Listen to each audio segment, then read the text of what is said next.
আলহামদুলিল্লাহ আলহামদুলিল্লাহ আউযু বিল্লাহি মিনাশ শাইতানির রাজীম বিসমিল্লাহির রহমানির রহিম।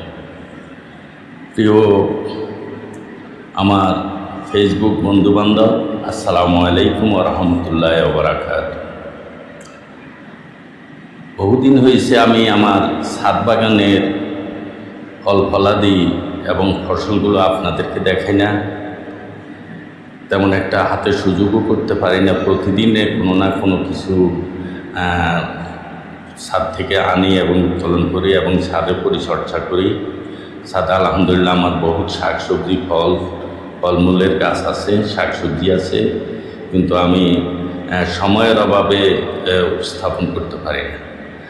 আজ কেন জানি মনে হলো কিছু সবজি আমি উত্তোলন করেছি। আজকে কেন জানি মনে হলো না, আমার বন্ধুবান্ধবকে যদি আমি না দেখাই তাহলে আমার খেতেও তৃপ্তি পাবো না।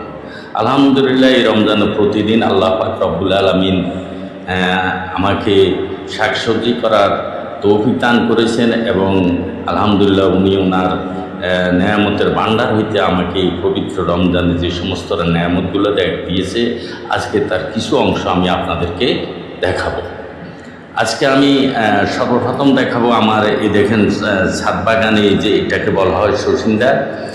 এই শৌখিনদা শুধু এই দুইটা না, এই শৌখিনদা আমি প্রতিদিন দুই একটা করে এনে যখন 4-5টা হয়, 4-5টা হলে আমার ওয়াইফে ভাগ করে। এই দেখুন এটি হলো করলা, আজকে 3টা এনেছি।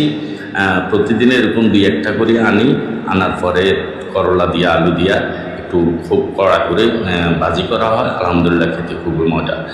আর এটা হলো শসা, এই যে তরকারি পাকানো শসা। আলহামদুলিল্লাহ প্রতিদিন এইভাবে একটা দুইটা এইভাবে করে এনে তারপরে তরকারি পাকানো। আর এটা হলো আমার ওই যে কি বলে পটবটি পূর্বে উত্তোলন করি না, বরবটির ফলন তেমন আসে নাই। আজকে শুধু এই 8-10টা পটবটি উত্তোলন করেছি আলহামদুলিল্লাহ। আর এটা হলো লেটুস পাতা। এই লেটুস পাতা দিয়ে আমার ওয়াইফ লেটুস পাতার বানান কি বলে এটা, লেটুস পাতার বড়া বানা, লেটুস পাতা দিয়ে তরকারি পাকা, লেটুস পাতা দিয়ে সালাদ বানানো হয়। আলহামদুলিল্লাহ খেতে খুবই মজা। আর সবসাথে বেশি মজা হলো লেটুস পাতার যে বড়াটা বানা হয় বেসন দিয়ে, ওইটা খুবই ইন্টারেস্ট খাইতে। আলহামদুলিল্লাহ আজকাল লেটুস পাতার বেসন বানানো হবে ইনশাল্লাহ। আর এটা হলো আলহামদুলিল্লাহ বেগুন, প্রতিদিন এরকম 2-4-10টা করে বেগুন উত্তোলন করা হয়। ইনশাল্লাহ বেগুন দিয়ে বেগুনি বানানো হয়, বেগুন দিয়ে তরকারি বানানো হয়। আলহামদুলিল্লাহ আল্লাহ আমাকে নেয়ামত দান করেছে। এগুলা খেতে যে কি একটা মজা। অবশ্য বাজারে শাকসবজির মূল্য একেবারে কম হলেও এটা নিজের সাবগৃহস্থির শাকসবজি। আলহামদুলিল্লাহ এটা খুব খেতে খুব মজা। আর এটা হলো যেটাকে আমরা বলি বোম্বাই মরিচ। আলহামদুলিল্লাহ এটা খাওয়ার সাথে, এটা জালের সাথে এটার যে গ্রানটা অতি সুস্বাদু গ্রান, এবং এই গ্রান দিয়ে আপনি মানে 1 প্লেট ফান্তা ভাত খেয়ে ফেলতে পারবেন। আলহামদুলিল্লাহ বোম্বাই মরিচ আমার অতি প্রিয়, আমি খাই। আর বলি বোম্বাই মরিচ অতি জাল, মুখ দিলে লাগে তাল। এই কথা বললে আমার ওয়েবসাইট তুমি খাও কেন এটা।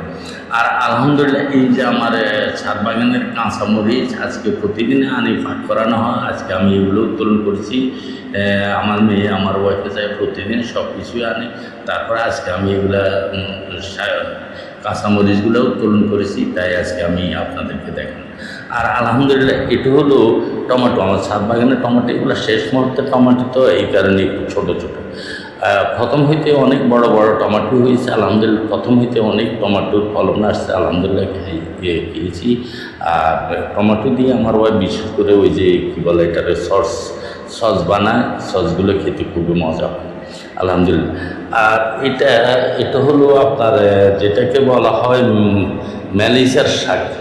এই ম্যালিসার শাকটা এটা দিয়ে যদি আপনি মাছ দিয়ে ভর্তা বানানো হয়, তাহলে ইফতারি দিয়ে ফান্তা ভাত দিয়ে ইফতারি করতে বা গরম ভাত দিয়ে এই ভর্তাটা খেতে খুবই সুস্বাদু, খুবই মজাদার।